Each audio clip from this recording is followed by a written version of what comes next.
ప్రస్తావన అని చెప్పి ఓషో ఈ బుక్కు స్వామి సంతోషానంద అని ఆయన రాశారంట. ఆయన ఈ బుక్కు గురించి చెప్తున్నారు. ఓషో జీవిత చరిత్రను స్వామి జ్ఞాన్ బేద్ గారు హిందీలో ఏక్ పకడ్ ఏక్ పకడ్మ సింహ ఓషో అనే పేరుతో 9 భాగాలలో రాశారంట. అది రాసింది ఎవరంటే జ్ఞాన్ బేద్ గారంట అండి. ఆమ్, ఆయన 9 భాగాల్లో రాశారంట. మొదటి భాగం తెలుగులో అనువాదమైంది. అది స్వామి జ్ఞాన్ బేద గారు ఓషో జీవన ఘటనలను పూనా, గాడర్వారా మరియు జమల్పూర్లోని పరివార బంధువు సంబంధితులతో, మిత్రులతో, ప్రేమికులతో, ఓషో సన్యాసులతో కలిసి విషయాలను సేకరించారు. ఈ బుక్ అంతా వాళ్ళ వాళ్ళ చిన్నప్పుడు వాళ్ళ వాళ్ళ పరివారం వాళ్ళు, వాళ్ళ బంధువులు, వాళ్ళ ఫ్రెండ్స్, ఓషోని ఇష్టపడ్డ వాళ్ళు, వాళ్ళ ఊర్లో ఓషో చిన్నప్పుడు పుట్టి పెరిగిన ప్లేస్‌లో వీళ్ళందరి దగ్గర నుంచి ఇన్ఫర్మేషన్ కలెక్ట్ చేసి తీసుకున్న బుక్ అంట. ఇంకా ఓషో అనేక హిందీ, ఇంగ్లీష్ ప్రవచనాలలో తన జీవన ఘటనలను వివరించి అన్నింటినీ సమకూర్చాడు. స్వయంగా ఓషో కూడా హిందీ, ఇంగ్లీష్‌లో చెప్పినయి కూడా ఇందులో ఇచ్చారంట స్వయంగా తను చెప్పినయి.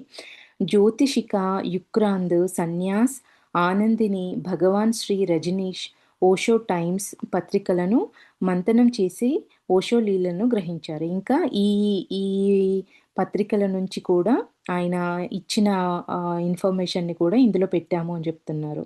ఓషో జీవిత చరిత్రను చదువుతుంటే కృష్ణలీలలుగా తోచును. ఈ వైజ్ఞానిక యుగంలో కృష్ణలీలలపై సంశయం కలగవచ్చు. కానీ ఓషో లీలలు సహజంగా, స్వాభావికంగా, స్పష్టంగా ఉండును. చదివితే మీకే తెలుస్తుంది. ఇది మన జనరేషన్‌లో జరిగింది కాబట్టి కృష్ణ లీలలు ఎట్లా ఉంటాయో, ఓషో లీలలు కూడా ఇంచుమించు అట్లానే ఉంటాయి. ఈయన లీలలు సహజంగా, స్వాభావికంగా, స్పష్టంగా ఉంటాయి. చదివితే మీకే తెలుస్తుంది అని చెప్పి చెప్తున్నారు. ఇందులో మొత్తము ఆహ్, ఒక లాగా ఇచ్చారు. 105 టాపిక్స్ ఉన్నాయి బుక్కు మొత్తము. 165 పేజీల బుక్ అండి ఈ బుక్కు. చాలా మా ఇది ఏం పెద్ద బుక్కు కాదు. అట్లా అని చిన్న బుక్కు కూడా కాదు. 165 పేజీలు 105 టాపిక్స్. మొదటి టాపిక్ వచ్చేసి ఏం చెప్తున్నారిక్కడ అంటే, ఒక అద్భుత ఆత్మ అవతరించింది అని ఓషో గురించి ఆయన పుట్టుక గురించి చెప్తున్నారు. ఓషో 11, 12, 1931 అంటే డిసెంబర్ 11 తారీఖు 1931 సంవత్సరంలో ప్రాతకాలంన కుచువాడాలో జన్మించాడు. ఇది గాడర్వారాకు 40 మైళ్ళ దూరాన భోపాల్‌లోని చిన్న ఊరు. ఈ ఊరిలో పోస్టాఫీసు, వైద్యశాల, పాఠశాల వంటి సౌకర్యములు కూడా లేవు. ఇది 1931 అంటే ఇంక మనకి ఇండిపెండెన్స్ రాలేదు. మనం ఇంకా బ్రిటిష్ వాళ్ళ పాలనలోనే మన భారతదేశం నడుస్తుంది. కానీ ఆ లోటును ప్రకృతి సౌందర్యము పూర్తి చేసింది. ఊరు చుట్టూ చిన్న చిన్న గుట్టలు, మధ్యన చెరువు, చెరువు చుట్టూ మామిడి, నారింజ, జామ ఇంకా మరెన్నో ఫలపుష్ప వృక్షాలు, వాటి చుట్టూ పురాతనమైన పెద్ద పెద్ద రావి, మర్రి, వెదురు పొదలు ఉండేవి. ఊరికి 2 మైళ్ళ దూరాన నర్మదా నది ప్రవహించేది. 20 మైళ్ళ దూరాన దట్టమైన అడవి ఉండేది. అడవి పశుపక్షులతో నిండి ఉండేది. కుందేళ్ళు, జింకలు, కోతులు, రామచిలుకలు, నెమళ్ళు, బాతులు, కొంగలు ఉండేవి.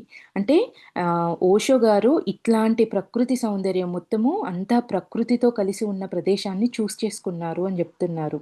అట్లాంటి ప్రదేశము ఓషో గారికి కూడా ఆ ప్రకృతిలో జీవించడం అంటే ఎంతో ఇష్టమని కూడా ఆ ఓషో గారే అంటారు. అది 2, 300 జనాభా గల చిన్న ఊరు. కొన్ని ఇండ్లు, కొన్ని గుడిసెలు, రాజా సాహెబ్ యొక్క ఒక ఒకే ఒక్క భవంతి ఉండేది. ఇక్కడ రాజా సాహెబ్ అంటే ఓషో గారి తాతయ్య.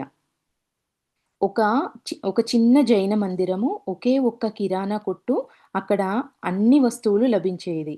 అది ఒకే ఒక్క కిరాణా కొట్టుతో ఉన్న ఊరు, చిన్న ఊరు. ఆ ఊర్లో అదే కొట్టులో అన్నీ దొరికేవంట. అక్కడ ఆ ఊర్లో ఒక చిన్న జైన మందిరం ఉంది. ఒకే ఒక కిరాణా కొట్టు ఉంది. అయితే ఓషో అమ్మమ్మను అందరూ రాణీమా అని, తాతను రాజా సాహెబ్ అని పిలిచేవారు. వాళ్ళ అమ్మమ్మ పేరేమో రాణీమా, వాళ్ళ తాత పేరేమో రాజా సాహెబు. ఇతడు దిగంబర జైనుడు. రాణీమా ఖజురహో తాంత్రికుని కూతురు. అంటే ఖజురహో యొక్క ఆ రోజులలో ఖజురహోలో ఉన్న రాజు, ఆ తాంత్రికుడు అంటే ఇట్లా మనం అనుకునే పేరు కాదు. ఆ రాజు వాళ్ళ కూతురు. ఎవరు? ఓషో వాళ్ళ అమ్మమ్మ.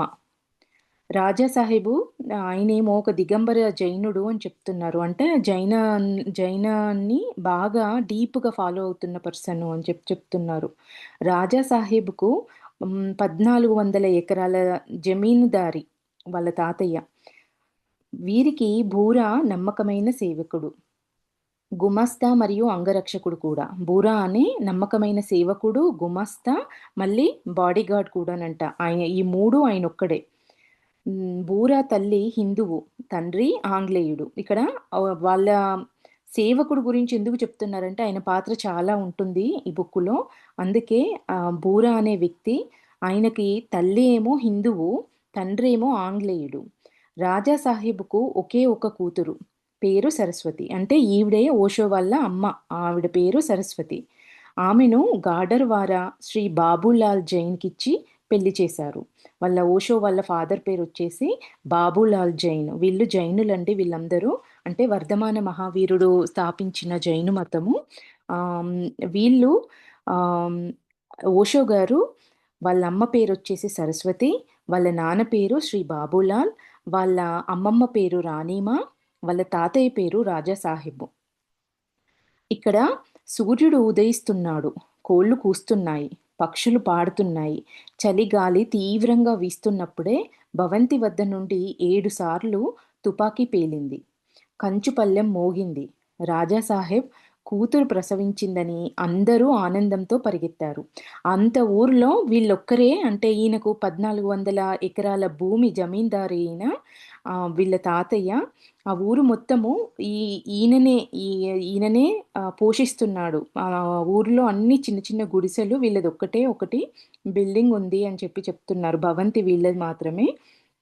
అయితే ఈ ఈయన ర ర మన ఓషో గారు పుట్టిందని చెప్పడానికి సంకేతంగా ఆయన వాళ్ళ తాతయ్య ఆహ్, తుపాకీ పేల్చాడంట. పేల్చి గాల్లోకి పేల్చి పళ్ళెం మోగించి కూతురుకి ఒక బాబు పుట్టాడు అని చెప్పేసి దండోరలాగా అనౌన్స్ చేశాడంట. అయితే అందరూ రాజాసాహెబ్ కూతురు ప్రసవించిందని అందరూ ఆనందంతో పరిగెత్తారు. స్త్రీలు మద్దెల తాళాలు వాయించడం ప్రారంభించారు.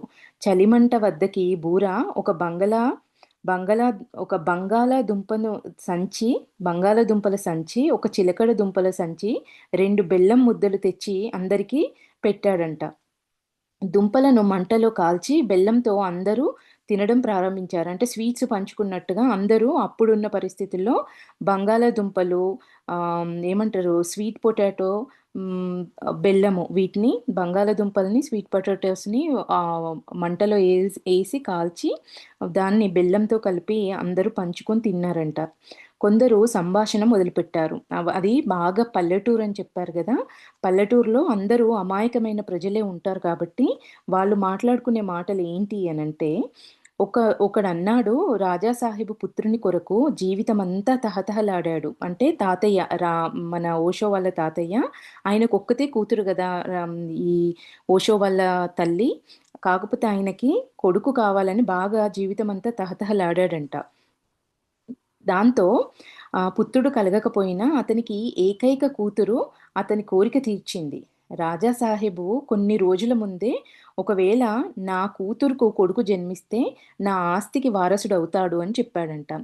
ఆయనకి వాళ్ళ తాతయ్యకి కొడుకు పుట్టకపోయినా కూడా వాళ్ళ కూతురికి కొడుకు పుట్టాడు కాబట్టి ఆయన కోరిక నెరవేరింది. ఒక అబ్బాయి మనవడు అట్లా వచ్చాడు. ఆయన కోరిక నెరవేర్చింది కూతురు అని చెప్పేసి వాళ్ళనుకుంటున్నారట. ఇంకా ఆ అబ్బాయి పుట్టకముందే వాళ్ళ తాతయ్య అనుకున్నాడంట, నాకు నా కూతురికి కొడుకు పుడితే ఆయన నా ఆస్తికి వారసుడవుతాడు అని చెప్పేసి ఆయన అనౌన్స్ చేశాడట వాళ్ళ తాతయ్య.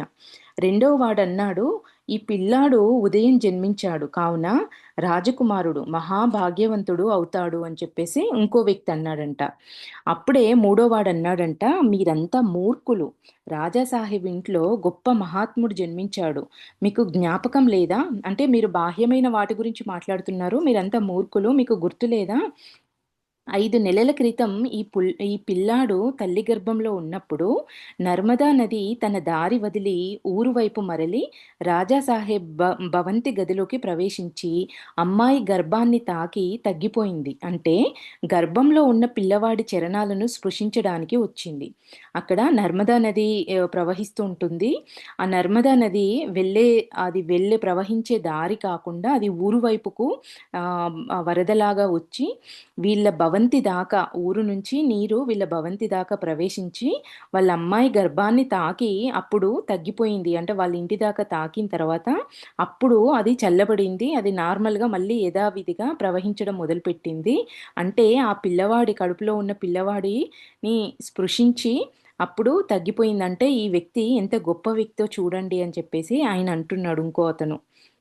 దాని తర్వాత ఇంకో అతను అంటున్నాడు, "మీరు ఆ దండా బాబా మాట వినలేదా?" దండా అంటే ఇక్కడ కర్ర అంట. "ఆ దండా బాబా మాట వినలేదా? రాజా సాహెబ్ తమ్ముడు కొడుకు ఆయన్ని కుచివాడకు తీసుకొని వస్తున్నప్పుడు పడవ నడిపేవాడు" అన్నాడు. అంటే వీళ్ళ తాతయ్య వల్ల వీళ్ళ తాతయ్య వాళ్ళ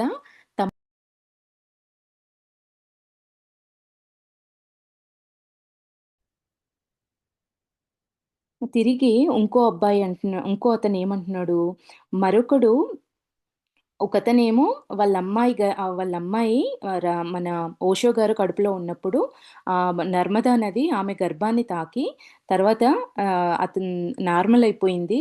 అంటే ప్రవాహం అనేది ఉధృతగా ప్రవహించే ఆ నర్మదా నది భవంతి గదిలోకి ప్రవేశించి అమ్మాయి గర్భాన్ని తాకి తగ్గిపోయింది. అంటే గర్భంలో ఉన్న పిల్లవాని చరణాలను స్పృశించడానికి వచ్చింది అని చెప్పేసి ఒకతనన్నాడంట. అంటే అంత గొప్ప మహాత్ముడు జన్మించాడు అని చెప్పేసి ఒకతనన్నాడు. మరొకతనన్నాడు, "మీరు దండా బాబా మాట వినలేదా?" అంటే రాజా సాహెబ్ తమ్ముని కొడుకు దండా బాబా అంటే కర్ర. ఆయన కర్ర పట్టుకొనుండే యోగి. కాబట్టి ఆయననందరూ దండా బాబా అని చెప్పి పిలిసేవారంట. అయితే ఆయన చెప్పిన మాటేంటి? ఒకసారి ఏం జరిగింది అనేది సంఘటనను ఎక్స్‌ప్లెయిన్ జేస్తున్నారు. రాజా సాహెబ్ తమ్ముని కొడుకు అమ్మాయిని కుచివాడకు తీసుకువస్తున్నప్పుడు పడవ నడిపేవాడు అన్నాడు. అంటే ఈ రా ఓషో వాళ్ళ తల్లిని డెలివరీకి వాళ్ళ పుట్టింటికి తీసుకురావడానికి ఓషో వాళ్ళ తాతయ్య వాళ్ళ తమ్ముని కొడుకెళ్ళాడంట. ఆయనని వాళ్ళు వీళ్ళ ఊరికి అంటే పుట్టింటికి రావడానికి ఆమెని పడవలో ప్రయాణం చేసి రావాలి అన్నట్టు ఆ రోజులలో. అయితే అప్పుడేం జరిగిందంట, అమ్మాయి గర్భంలో పిల్లవాడున్నచో మామ, అల్లుడు కూర్చోబెట్టినచో నా పడవ మునిగిపోవును అని చెప్పేసి ఆ పడవ నడిపేవాడన్నాడంట. మామ, అల్లుళ్ళు ఇద్దరూ నా పడవలో కూర్చున్నప్పుడు నా పడవ మునిగిపోతుంది. కాబట్టి నా పడవలో రావడానికి నేను అలో చెయ్యను అని చెప్పేసి ఆ పడవ నడిపేవాడు అన్నాడంట. రెండవ రోజు డండాబాబా పడవ వానితో అన్నాడు, "ఒరేయ్ మూర్ఖుడా! అమ్మాయి గర్భంలో పెరుగుతున్నవాడు గొప్ప మహాత్ముడు. అతడు వేల మందిని సంసార సాగరం నుంచి తరింపజేయును. మునిగే నీ పడవ కూడా తేలిపోతుంది" అని చెప్పేసి ఆ దండాబాబా ఆ రోజు అన్నాడు అని చెప్పి అంటే ఆ రోజులలో అట్లాంటి నమ్మకం ఉన్నట్టుంది. లేదా వీళ్ళిద్దరు కూర్చోవడం వల్ల పడవ బరువెక్కువవుతుందనన్నాడో తెలీదు. అయితే అందుకని ఆ దండాబాబా చెప్పాడట. ఈ ఆవిడ గర్భంలో పెరుగుతున్న వ్యక్తి గొప్ప మహాత్ముడు. ఎంతో మందిని సంసార సాగరం నుంచి తరింపజేసేవాడు. నీ పడవను అవలీలగా మునిగిపోకుండా చూసుకోగలుగుతాడు అని చెప్పేసి దండాబాబా చెప్పాడు. మీకు గుర్తులేదా అని ఇంకో వ్యక్తి అన్నాడట. వీళ్ళందరూ స్వీట్ పొటాటోసు ఆ పొటాటో తింటూ బెల్లం కలిపిన దాన్ని తింటూ ఒకరికొకరు ఊర్లో వాళ్ళందరూ ఆ పుట్టిన అబ్బాయి గురించి మాట్లాడుకునే విషయాలివన్నీ. శిశువు జన్మించగానే 3 రోజుల వరకు ఏడవలేదు. పాలు తాగలేదు. బలవంతంగా తల్లి స్తనము నోట్లో పెట్టినా ఏడ్చి బయటికి తీసేసేవాడు. మిగతా సమయంలో మౌనంగా, శాంతంగా పడి ఉండేవాడంతే. 3 రోజులైనా గూడా పిల్లవాడు ఏడవలేదు, పాలు కూడా తాగలేదంట. బలవంతంగా పాలు తాగించాలని చూస్తే తీసి పక్కన పడేసేవాడంట. ఎట్లా ఉండేవాడు ఏడవకుండా మౌనంగా అట్లా బెడ్‌లో పడి అట్లా అంటే పడుకొని అట్లా ఉండేవాడంట. శాంతంగా పడి ఉండేవాడు. గొంతు ఎండిపోకుండా దూదితో నీటి చుక్కలు నోట్లో వేసేవాళ్ళు వీళ్ళు. రాణిమా రాజాసాహెబు చాలా చింతాక్రాంతులయ్యారు. నాలుగో రోజు ఏం జరిగి 3 రోజులు వీళ్ళు ప్రయత్నాలన్నీ చేస్తున్నారు. కానీ, ఆ పుట్టిన పిల్లాడు ఏడవట్లేదు, పాలు తాగట్లేదు.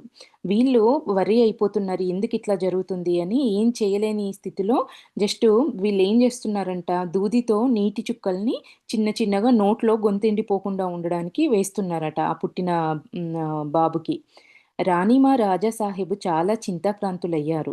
4వ రోజు తల్లి స్నానము చేసి, పిల్లవాని నోటిలో స్తనం పెట్టగానే పాలు త్రాగడం ప్రారంభించాడు. రాణిమా రాజాసాహెబుకు ప్రాణంలో ప్రాణం వచ్చింది. రాజాసాహెబు ఒక సంచి గోధుమలను పిల్లవానికి ముట్టించి ఊరిలో బీదవారికి పంచిపెట్టించాడు. పిల్లవాడిని రాజా అని పిలవడం ప్రారంభించారు. ఈ 3 రోజులు ఎందుకు ఏడవలేదు, ఎందుకు పాలు తాగలేదనేది మనకు ముందు ముందు వస్తుందండి. అయితే ఇంకా 4 రోజు వాళ్ళమ్మ స్నానం చేసి పాలు ఇవ్వగానే పాలు తాగాడంట. ఇంకది చూడగానే వాళ్ళ అమ్మమ్మ, తాతయ్యలు ఊర్లో పేదవాళ్ళందరికీ గోధుమ సంచిని గోధుమలను అందరికి పంచిపెట్టారంట సంతోషంగా. రాజా తండ్రిని, తాతను పురుడుకు రమ్మని ఆహ్వానించారు. వారు వచ్చి వెళ్లారు. రాజాసాహెబు కూతుర్ను 4 నెలల తర్వాత అత్తవారింటికి పంపే సమయాన అల్లునితో అన్నారు, రాజా జన్మించగానే నా అంధకారం నశించింది. రాజా లేనిదే నేనుండలేను. 2 నెలల తర్వాత అమ్మాయిని తప్పక పంపండి. అతనికి ఒక తమ్ముడు కలిగిన తర్వాత రాజాను నాకిచ్చివేయండి అని చెప్పేసి వాళ్ళ తాతయ్య అడిగారంట. ఎప్పుడు 4 నెలల తర్వాత ఆమె పురుడికొచ్చింది కదా! 4 నెలల తర్వాత తీసుకెళ్ళడానికి ఓషో వాళ్ళ ఫాదర్ వచ్చినప్పుడు ఓషో వాళ్ళ తాతయ్య నాకు ఈ అబ్బాయి పుట్టిన తర్వాత నా అజ్ఞానము, నా అంధకారం అనేది పోయింది. నేను నా దగ్గరే ఈ అబ్బాయిని పెంచుకుంటాను. కానీ ఈ అబ్బాయికి తమ్ముడు పుట్టేంత వరకు మీ దగ్గర ఉండనివ్వండి. తర్వాత నేనే తీసుకొచ్చుకుంటాను. మా దగ్గరే పెరుగుతాడు అని చెప్పేసి వాళ్ళ తాతయ్య రిక్వెస్ట్ చేశాడంట వాళ్ళ నాన్నని. దానికి ఓషో వాళ్ళ ఫాదరు, బాబాలాల్ అన్నాడు, మామగారు నేను కూడా మీవాణ్ణే. రాజా కూడా మీవాడే. మీరు చింతించకండి. మీరు ఎప్పుడు పంపమంటే అప్పుడు తప్పక పంపుతాను. మీరేం నిరాశ పడవద్దు అని చెప్పాడంట. కానీ అమ్మ మరణం తర్వాత గృహభారమంతా రాజా తల్లి మీద పడింది. అంటే ఓషో వాళ్ళ నానమ్మ చనిపోయిన తర్వాత మొత్తము ఇంటి బాధ్యతలు అంతా వాళ్ళ అమ్మనే వస్తుంది. ఈ ఆమెను పంపడం కష్టం. కావాలంటే రాజాను మీ వద్దే ఉంచుకోవచ్చు. రాజా 2 నెలలు వారాలో ఉండే, 3 నెలలు కుచ్వాడాలో ఉండేవాడు. అంటే ఆహ్, వ ఒక 2 నెలలేమో వాళ్ళ అమ్మ వాళ్ళ దగ్గర ఉంటాడు. 3 నెలలేమో అమ్మమ్మ వాళ్ళ దగ్గర ఉండేవాడంట. కానీ రాజాకు ఒక తమ్ముడు కలిగిన తర్వాత రాజా తల్లి లేకుండానే అమ్మమ్మ వద్దనే ఉండసాగాడు. రాజా ఇతర పిల్లలకు భిన్నంగా, ఒంటరిగా, మౌనంగా గంటల కొలది ఉండేవాడు. ఎక్కువ సమయము తన చైల్డ్‌హుడ్ అంతా వాళ్ళ అమ్మమ్మ, తాతయ్య వాళ్ళ దగ్గరనే ఆ పల్లెటూరులో ఓషో గారు గడిపారు. అయితే ఎక్కువ ఓషో గారు ఎట్లా ఉండేవారట అంటే, ఇతర పిల్లల కన్నా భిన్నంగా ఉండేవారంట. ఒంటరిగా ఆ పిల్లలతో కలిసి ఉండకుండా, ఒంటరిగా, మౌనంగా గంటల కొద్దీ ఉండేవాళ్ళంట. ఒంటరిగా ఒక్కడే ఉండేవారంట పిల్లలతో కలిసి ఆడుకోకుండా. ఇంకా ఆహ్, హ్మ్, ఆకాశంలో చంద్ర నక్షత్రాలను చూస్తుండేవాడు. అప్పుడప్పుడు పెదవులపై చిరునవ్వు, కండ్లలో మెరుపు వచ్చేవి. అట్లా ఒంటరిగా ఆకాశాన్ని చూస్తూ ఆయనకైనే పెదవులపై చిన్న చిరునవ్వుతో కండ్లలో మెరుపు వచ్చేవి. ఒకరోజు సాయంకాలం అంటే వీళ్ళ పనివారు అంటే, ఒకరోజు సాయంకాలం రాజాను చెరువు వద్దకు తీసుకెళ్లారు. రాజా అస్తమిస్తున్న సూర్యుడిని చూస్తూ పూల చెట్ల మీద, వెదురు చెట్లలో పిట్టల చప్పుళ్ళు వింటూ సంతోషంతో కేకలు వేసినాడు. రాజా బట్టలు విరిచేసి మట్టిలో పొర్లేవాడు. రాజా ఏది చేస్తే రాణిమ అది చేయనిచ్చేది. ఇది తప్పు, అది చేయకూడదు అని చెప్పేసి వాళ్ళ అమ్మమ్మ ఎప్పుడూ ఆయనను వారించేది కాదంట. ఆయన ఏది చేసినా ఆమె అలో చేసేది. వాళ్ళ అతనితో పాటు బూర కూడా ఎప్పుడూ ఉండేవాడు. ఆయనకి కూడా అదే చెప్పేది. రాజాకి ఏది నచ్చితే దాన్ని చేయనివ్వు. కాకపోతే ఆయనకెప్పుడు రక్షణగా మాత్రం నువ్వుండాలి అని చెప్పేసి వాళ్ళ అమ్మమ్మ ఎప్పుడు చెప్తూ ఉండేదంట. రెండో టాపిక్ వచ్చేసి కాశీ జ్యోతిష్యుని భవిష్యవాణి. రాజా సాహెబు కాశీ వెళ్ళి అందరికంటే గొప్ప జ్యోతిష్యుని రాజా జన్మ తేదీ, నెల, సంవత్సరము, సమయము చెప్పి జన్మజాతకం తయారు చేయమన్నాడు. జ్యోతిష్యుడన్నాడు, పిల్లవాని జన్మ ముహూర్తము చాలా అద్భుతంగా ఉంది. గురుడు, చంద్రుడు, సూర్యుడు ఉత్తమ స్థానంలో ఉన్నాయి. శని కూడా 6వ గదిలో ప్రభావశాలి. కానీ మంగళము వక్రంగా ఉంది. బాలుడు చాలా ప్రతాపవంతుడు, తేజోవంతుడు. ఇతని జన్మపత్రం తయారు చేసి నేనే మీ వద్దకు వస్తాను. మీ అడ్రస్ ఇవ్వండి రాజా సాహెబ్ అని చెప్పేసి ఆ జ్యోతిష్యుడు అన్నాడంట. రాజాసాహెబ్ అన్నాడు, మహారాజా, నేను చాలా దూరం నుంచి అంటే మధ్యప్రదేశ్ జమల్పూర్ కుచ్వాడా నుండి వచ్చాను. నేను 4, 5 రోజులు కాశీలోనే ఉంటాను. మీకు ఎంత దక్షిణ అయినా ఇస్తాను. తయారు చేసి ఇవ్వండి. జ్యోతిష్యుడు 2 చేతులు జోడించి అన్నాడంట, ఆకాశం వైపు చూసి అన్నాడు, మహాశయ, మీరు దక్షిణ మాట ఎత్తకండి. నా జీవితంలో ఎప్పుడు కూడా ఇంత గొప్ప ప్రబల ప్రతాప గ్రహములు చూడలేదు. కలిసి ఉండటం అనేది నేను చూడలేదు. కానీ నాకు కొద్దిగా సంశయం ఉంది. ఒకవేళ బాలుడు 7 సంవత్సరాల వరకు జీవించి ఉంటే నేను ఖచ్చితంగా చెప్పగలను. జన్మపత్రం తయారు చేసి బాలుని దర్శనానికి వస్తాను. ఇక మీరు ఏమీ అడగకండి. వెళ్ళి భగవంతునితో బాలుని దీర్ఘాయువు కొరకు ప్రార్థించండి. అంటే ఇంక 7 సంవత్సరాల వరకి బ్రతికుంటే దాన్ని బట్టి నేను జాతకం రాయగలను. ఆయన 7 సంవత్సరాల వరకు బ్రతికుంటాడో లేదో తెలీదు కాబట్టి, నేను ఇప్పుడే జాతక పత్రాన్ని రాయడం అనేది కుదరదు. ఈ 7 సంవత్సరాలు ముగిసిన తర్వాత నేనే జాతక పత్రాన్ని రాసి, నేనే మిమ్మల్ని కలుస్తాను. మీ మీ అడ్రస్ ఇవ్వండి అని చెప్పేసి ఆ జ్యోతిష్యుడు అన్నాడంట.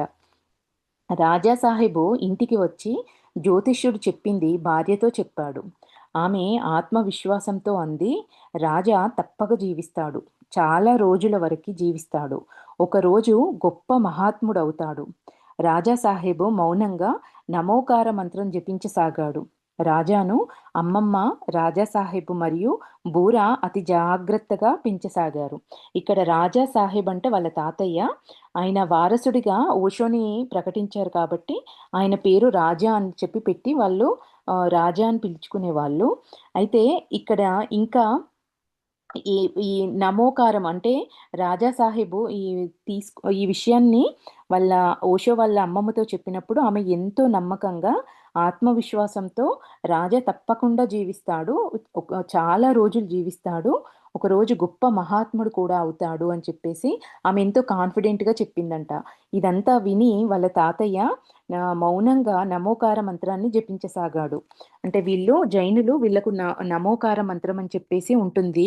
దాని దాని అర్థం ఏంటి అంటే, ఎవరైతే ఎన్‌లైటెన్ బీయింగ్స్ వాళ్ళ దాంట్లో ఉన్నారో వాళ్ళందరికీ నా ప్రణామాలు అని చెప్పేసి ఒక 4 లైన్‌ల నమోకార మంత్రం ఉంటుంది. అది ఆయన ప్రతినిత్యం పఠిస్తా ఉంటారు వాళ్ళ తాతయ్య. అదే ఆయన మౌనంగా అక్కడి నుంచి వెళ్ళిపోయి నమోకార మంత్రాన్ని జపించసాగాడంట. రాజాను వాళ్ళ అమ్మమ్మ ఓషో వాళ్ళ అమ్మమ్మ, రాజా సాహెబ్ ఇద్దరు కూడా ఇంకా బూరా కూడా ఎంతో జాగ్రత్తగా పెంచసాగారు. ఎందుకంటే 7 సంవత్సరాల వరకి బ్రతికుంటాడో లేదో తెలీదు కాబట్టి ఇంకొంచెము జాగ్రత్త అనేది పెంచారని, అతి జాగ్రత్తగా పెంచసాగారు అని చెప్పి చెప్తున్నారు. ఇంకా మూడో టాపిక్ వచ్చేసి రాజాకు ప్రకృతి అతి ప్రేమ. రాజా సాహెబు రాజా కొరకు ఎన్నో ఆటబొమ్మలు తెచ్చాడు. వాళ్ళ తాతయ్య ఎన్నో ఆటబొమ్మలు తెచ్చాడు. వాటిని ఇష్టపడలేదంట ఓషో. కానీ వడ్రంగి చేసిన గుర్రము, ఏనుగు ఆయనకి ఎంతో ఇష్టము. రాజాకి ఆటబొమ్మల కంటే సజీవమైన పక్షులు, జంతువులతో ఆడుకోవడం అనేది ఎంతో ఇష్టంగా ఉండేది. అమ్మమ్మ ఎన్నో రకాల పక్షులను తెప్పించి పంజరంలో పెట్టి పెంచింది. ఎందుకంటే సజీవంగా ఉన్న పక్షులంటే ఇష్టమని వాళ్ళకి అర్థమైంది కాబట్టి వాటిని తీసుకొచ్చి పంజరంలో పెట్టి పెంచిందంట వాళ్ళ అమ్మమ్మ. ఇంకా కుందేలు, జింకను కూడా తెచ్చి పెంచింది. రాజా ఒకరోజు పక్షులను వదిలేశాడు. అమ్మమ్మ రాజాను హృదయానికి హత్తుకొని, చాలా మంచి పని చేశావు. అవిప్పుడు వాటి తల్లిదండ్రుల వెంట చెట్ల మీద సంతోషంగా విహరిస్తున్నాయి. విహరిస్తూ అవి నిన్ను ఆశీర్వదిస్తున్నాయి అని చెప్పేసి అమ్మమ్మ అందంట. ఆమంతా డబ్బులు పెట్టి తీసుకొచ్చి కొనిపెట్టి ఆమెకున్న అంటే మనవన్ని సంతోషపెట్టాలి అనే ఉద్దేశంతో ఆమె తీసుకొచ్చి పక్షుల్ని పంజరంలో పెట్టి పెంచింది. కానీ ఓషో అంత చిన్న వయసులో ఉన్న పిల్లవాడిగా ఉన్నప్పుడే ఆ పక్షులని పంజరం నుంచి విడిపించాడు. విడిపించిన తర్వాత కూడా ఆమె ఎంతో బ్రాడ్‌గా థింక్ చేసి, "నువ్వు మంచి పని చేశావు. అవి నిన్నిప్పుడు అవి వాళ్ళ తల్లిదండ్రులకు రీచ్ అయ్యి, నిన్ను విహరిస్తూ చక్కగా నిన్ను ఆశీర్వదిస్తాయి" అని చెప్పేసి ఆమెకేం కోపం రాలేదు వాళ్ళ అమ్మమ్మకి. రెండవ రోజు ఆ కుందేళ్లను, జింకలను కూడా వదిలేశాడు. రాజసాహెబు ఇది చూసి అన్నాడు, చూడు రాజాకు ఇంత చిన్నతనంలోనే దయ, ప్రేమ ఉంది. వాటిని బంధించుట సహించలేకపోయాడు. తప్పక పూర్వజన్మలో గొప్ప మహాత్ముడై ఉంటాడు అని చెప్పేసి తాతయ్య వాళ్ళ అమ్మమ్మతో అన్నాడంట. రాజాకు గుర్రం ఎక్కి చెరువు, నది, అడవి వైపు విహరించుట చాలా ఇష్టం. రాజా గుర్రంపై నుండి దిగి ఆనందంతో అన్నాడు, అమ్మమ్మ, ఇవాళ నేను నృత్యం చేస్తున్న నెమలిని చూశాను. అది ఎంత అందంగా ఉందో! దాని పించము ఎంతో మెరుస్తుందో! రాజా రోజూ అమ్మమ్మ వెంబటి పూల తోటకి వెళ్ళి సీతాకోక చిలుకల వెంబటి పరిగెత్తేవాడు. అమ్మమ్మ చెప్పేది, వాటిని పట్టకూడదు. వాటి రెక్కలు విరిగిపోతాయి. అవి చనిపోతాయి. అప్పుడు రాజా ప్రశ్నలకు అంతముండేది కాదు. అమ్మమ్మ, ఈ సీతాకోక చిలుకలు ఆకాశం వరకు ఎగరగలవా? వీటి రంగు ఇన్ని రకాలుగా ఎందుకుంటాయి? వీటికి రెక్కలుంటే నాకు ఎందుకు లేవు? నీవు పూలను ఎందుకు కోయవు? అందరూ కోసి గుడికి వెళ్తుంటారు కదా! గుడికి తీసుకెళ్తుంటారు కదా! పూలల్లో ప్రాణముండదా? చెట్లు శ్వాస తీసుకోవా? గులాబీ చెట్లకు ముళ్ళు ఎందుకుంటాయి? పూలు ఇన్ని రకాలుగా ఎందుకున్నాయి? అమ్మమ్మ ఈ ప్రశ్నలన్నింటికి ఒకదాని తర్వాత ఒకదానికి జవాబిచ్చేదంట. అన్నింటికి వాళ్ళ అమ్మమ్మ సమాధానం చెప్పేదంట. కానీ ఆ చిన్న బేబీగా ఉన్న రాజాకి ఇన్ని ప్రశ్నలు, ఇన్ని రకాల రంగురంగుల పూలెందుకున్నాయి? సీతాకోకచిలుకలకు అన్ని రంగులెట్లా ఉన్నాయి? అవి ఆకాశం వైపు వరకు అవి ఎగరగలుగుతాయా? మరి వాటికి రెక్కలుంటే నాకెందుకు రెక్కలు లేవు? ఇన్ని ప్రశ్నలు, చెట్లు శ్వాస తీసుకుంటాయా? ఈ ప్రశ్నలన్నీ వాళ్ళ అమ్మమ్మని అడిగితే ఆమె ఒక్కొక్క వాటికి నిదానంగా, ఓపికగా సమాధానం చెప్పేదంట. రాజా రోజూ గుర్రం మీద ఎక్కి తిరగడానికి బూరా వెంబటి వెళ్ళేవాడు. గుర్రము పేరు కాలు. ఆ గుర్రం పేరు కాలు అంట. ఆ గుర్రం కొడుకు పేరు బాదల్. దాని కొడుకు పేరు బాదల్. రాజా ప్రసన్నంగా ఎగురుతూ అన్నాడు, బూరా కాలును కొద్దిగా ఆగుమను. ఇక్కడ చెట్లు ఎంత ఆనందంగా ఆడుతున్నాయి అని చెప్పేసి రాజా అడిగాడంట బూరాని. మళ్ళీ వినిపించట్లేదండి.